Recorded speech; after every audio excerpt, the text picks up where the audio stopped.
Peace be to you. I believe there is a popular song entitled, I'm in heaven when I'm near you. Now, that indeed may be a kind of heaven, but it is not the kind of heaven, however, to which we aspire. In order to understand heaven, though it is in eternity, we must nevertheless begin by talking about time. Heaven is outside of time, but we have to use time to get there. It seems almost like a paradox. Well, first of all, why must heaven be outside of time? Simply because none of us would really want on this earth a kind of an endless existence. If it were possible for us to live 400 years with some new kind of vitamin, do you think that we would all swallow them? There would certainly come one moment in our existence when we would want to die. Have you ever been in any one place in this earth that you are absolutely sure would be one in which you would want to spend every day of your life? It is not very likely. The mere extension of time to most of us would probably be a curse instead of a blessing. Then, too, have you ever noticed that your happiest moments have come when eternity almost seemed to get inside of your soul? All great inspirations, certainly, are rather timeless, and that gives us some suggestion of heaven. Mozart was once asked when he received his inspirations for his great music. He said he saw them all at once. There was a great heat, a great warmth, a great light. And then there came the succession of moments, or rather the succession of notes. So it isn't writing a speech. When I prepare a talk, or a telecast, or begin writing a book, there comes a moment when the end is seen at the beginning. One cannot write fast enough. Eternity is in the mind, and time is at the end of the pen. Words do not come out fast enough. Lacordaire, the great French preacher, was once asked if he had completed his famous sermons to be given in the Cathedral of Notre Dame. And he answered, yes, I have finished them. All that I have to do now is to write them. Then there comes to everybody, whether he's good or bad, some dim intimations of immortality, such as Wordsworth wrote about. What will happen after death? There are, however, so many men who try to immunize themselves from those thoughts of eternity. They put on a kind of a God-proof raincoat so that the drops of His grace will not get through to them. They shut out eternity. I wonder if anybody has ever described this better than T.S. Eliot, entitled The Men Who Turn from God. It is a poem about those who busy themselves with everything in time and never give a moment to the stranger. The stranger who has been knocking at the gate of their soul almost every day. The stranger who made them uneasy in their sleep. For at night there are dire dreams of immortality. But to get to the poem of T.S. Eliot. O weariness of men who turn from God, to the grandeur of your mind and the glory of your action, to arts and inventions and daring enterprises, to schemes of human greatness thoroughly discredited, binding the earth and water to your service, exploiting the seas and developing the mountains, dividing the stars into common and preferred, engaged in devising the perfect refrigerator, engaged in working out a rational morality, engaged in printing as many books as possible, plotting of happiness and flinging empty bottles, turning from your vacancy to fevered enthusiasm for nation or race or what you call humanity, though you forget the way to the temple, there is one who remembers the way to your door. Life you may evade, but death you shall not. You shall not deny the stranger. The stranger is the one who brings eternity into your soul. And though we live in time and make much of it, and think about time only, it is actually the one thing that makes happiness impossible. Simply because you live in time, you cannot combine your pleasures and your joys and your happinesses. You cannot make a club sandwich of pleasures. Now, the mere fact that you are in time, you cannot march with Napoleon and march with Caesar. You cannot sit down to tea with Horace and Dante and Alexander Pope.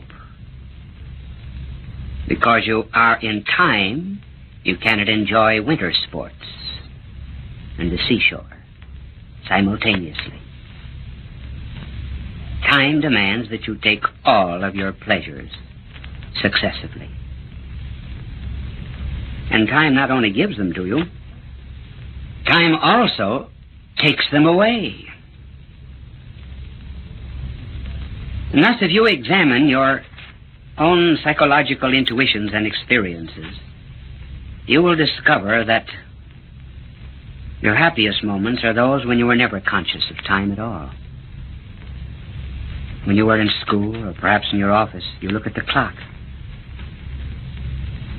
You were not enjoying the school, you were not enjoying your work.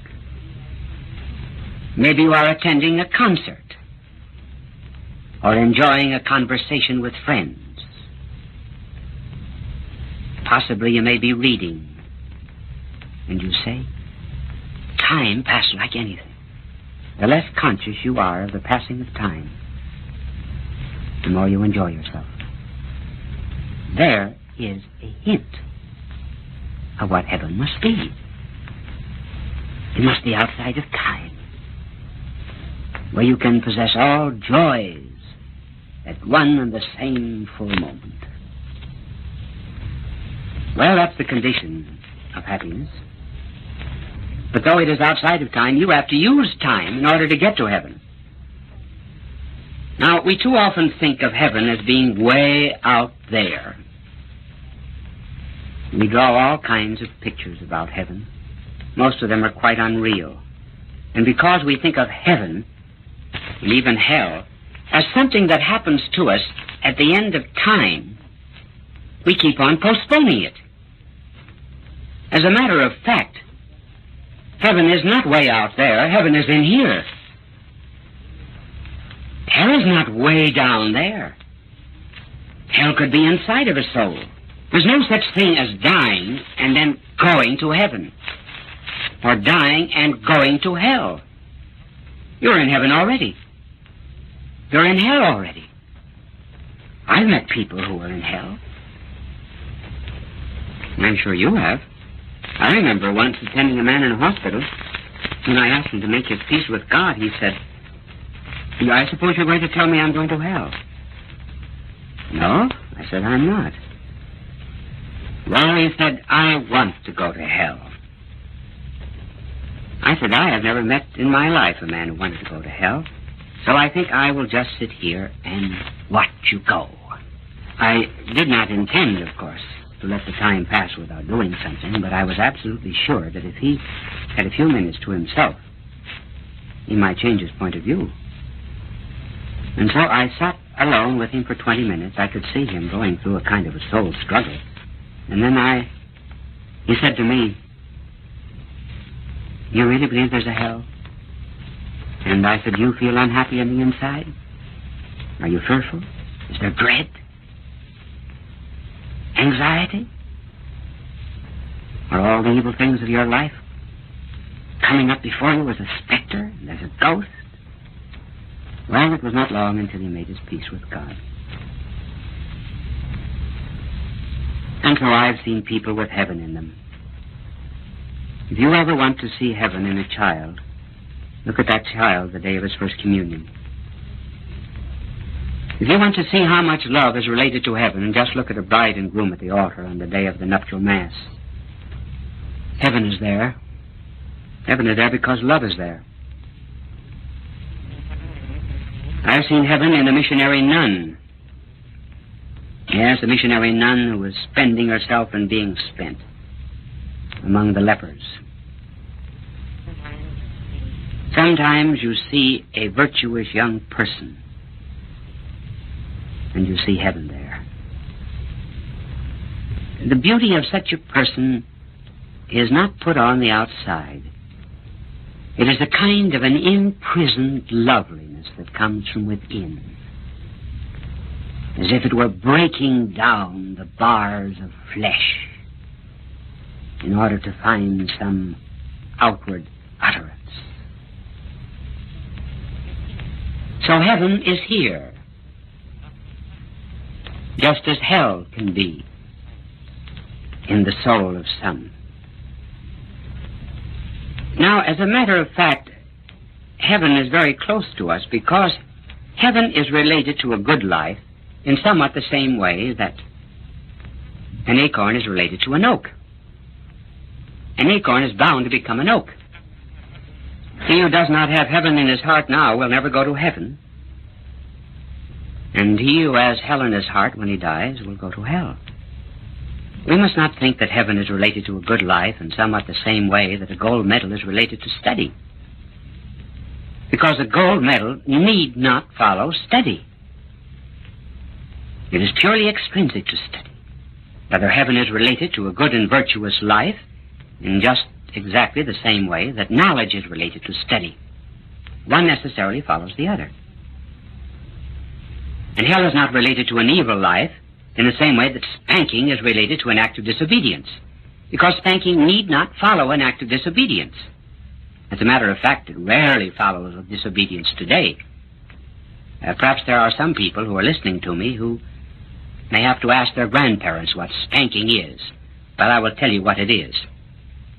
Spanking is a pat on the back, which develops character, provided that it is given often enough, hard enough, and low enough. So hell is not related to an evil life, therefore, as spanking to an act of disobedience, but rather in the same way that corruption is related to death. One necessarily follows the other. Therefore, heaven is not just a long way off, and we are not to postpone it. It's here. That is to say, it begins here. Hence, those people who deny hell by saying, well, I believe we have hell in this life, are quite right. It starts here, but it doesn't end here. Heaven starts here, but it doesn't end here. We just get faint glimpses of it now and then. But if we postpone the thought of heaven until the moment we die, well, we will be very much like the Israelites during their wanderings in the desert. The poor Jews were at one time within about 11 days of the Promised Land. It took only 3 weeks for them to make the journey from Egypt to the Promised Land. But because of their disobediences, their failures, their backsliding, their rebellions against Moses, it took them about 40 years to get into the Promised Land. And that 40 years represents a pilgrimage in the life of most of us. We make progress and then we slip back. Thank heavens we have a merciful Lord who puts up with us and forgives us 70 times 7. And therefore, time is necessary in order to gain heaven. But the lapse of time itself does not bring me to heaven. What brings me to heaven is how I live, how I die. And we are not to think either that just one particular act is the sole determinant. We are determined by the habits of our life. For example, a great pianist may sit down at a piano and strike a wrong note, but you will say, oh, well, he has the habit of being a very good piano player. If I sat down to a piano to play, I might hit a right note, but you would say, he can't play. I remember once hearing a comedian sit down at a piano and talk to a famous artist, and he said to him, striking one note, "If you know so much about music, tell me from what opera is that note." Well, that's the way my playing would be. I would not have the habitus, I would not have the virtue, I would not have the goodness of artistry in my soul. Now we come to what our Lord said about heaven. Oh, he said many things about it, but there is one moment in his life that I think is very precious. It was the night of the Last Supper. Here our blessed Lord gathered about him all of his apostles, poor, weak, frail men.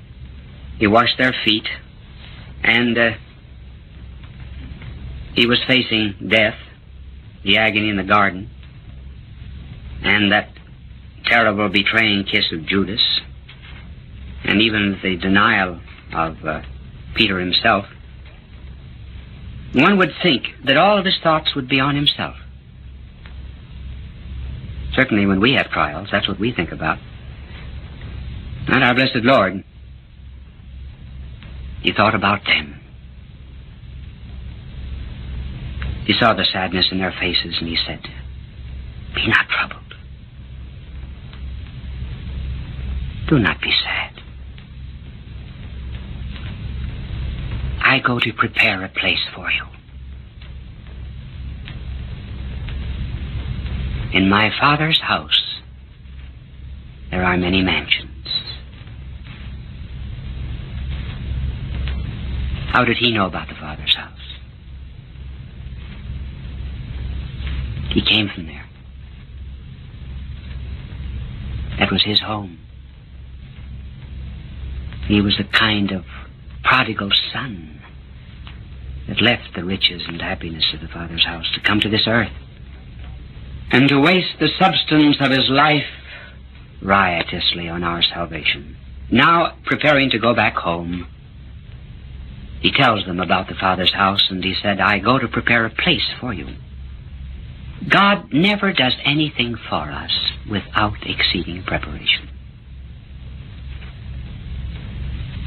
He made a garden for Adam, as only God knows how to make a garden beautiful. And then when the Jews came into the promised land, he prepared the land for them. He said he would give them houses full of good things, houses which they never built. He said that he would give them vineyards and oil, which they never planted. So he goes to prepare a place for us. Prepare a place. Why? Simply because, well, we actually were not made for heaven. We were made for earth. And man, by sin, spoiled the earth. And God came down from heaven in order to help us remake this earth the best we could while we are in it. But then after having redeemed us, he said that he would now give us heaven. So we got all this earth and heaven too. Oh, do not say that we work to go to heaven because we're mercenary. Man loves a woman, asks for her hand. Is it because he's mercenary? I love poetry. There's no money in it. I love tennis. I play tennis twice a week. Do I do it because it's mercenary? I do it simply because I love it. Now, something that we must remember, too, about heaven is that heaven is social. It's a fellowship. In some places, heaven is called a country to indicate its vastness. It's called a city to suggest the number of its inhabitants. It is called a kingdom to suggest order and harmony. It's called a paradise in order to tell of its delights. And it's called the Father's house to indicate its eternity and its permanence of love and peace. Now, in order to be perfectly happy after the Into the world we will have to have our body with us, because our body has done a great deal for the salvation of our soul. There we will meet, in the fullness of the communion of saints, all of those who were our friends on earth, and husbands who have been grieved in time with the loss of a wife will find a wife. It's hard to lose friends after a time. Two hearts grow together, and death is not just the separation of two hearts, it's the tearing asunder of one heart. Cicero wrote a book in his latter days entitled An Essay on Old Age. It was a poignant story of his heart at the loss of his daughter, Tullia. He said that after his death, on his way to the Elysian fields, if he met someone who would ask him, "Do you want to go back to earth?" he would say, "No, I don't want to go back to earth, because I want to go ahead and converse with Plato and Socrates." And we have many, too, with whom we would like to converse. I would like to see Plato, Aristotle, Moses, Thomas Aquinas, Thief on the right. I would like to see you, too. I'd like to see you particularly because you have spent so much of your time listening to me. I cannot tell you what it is. I can only ask you to go back and just think of some great moment in life when you really enjoyed the thrill of living. And then to go back and think of some great moment when somebody told you a truth, or you made a study of a great mystery and finally understood it. And then to go to another moment of your life when you had a great ecstasy of love, and you wanted it to go on and on and on. Now suppose you could take this moment of life, raise it up to a focal point where it became the Father. Take this truth, lift it to infinity until it became the moment of the ecstasy of truth, namely the Son, and take that moment of love and eternalize it so that it became the Holy Spirit. Well, that would be some dim suggestion of what heaven is. It's perfect life. It's perfect truth. It's perfect love. I'm not afraid of going to hell. I'm only afraid of losing love, that's all. That's divine love. That's Christ. The reason I want to go to heaven is because I want to be with love. Oh, there will be surprises there. Many of them. First of all, there will be many people there whom we never expected to see there. And then there will also be a number of people absent whom we thought would be there. And finally, there will be one great surprise, the greatest of all, that you and I are there. I will see you in heaven. God love you.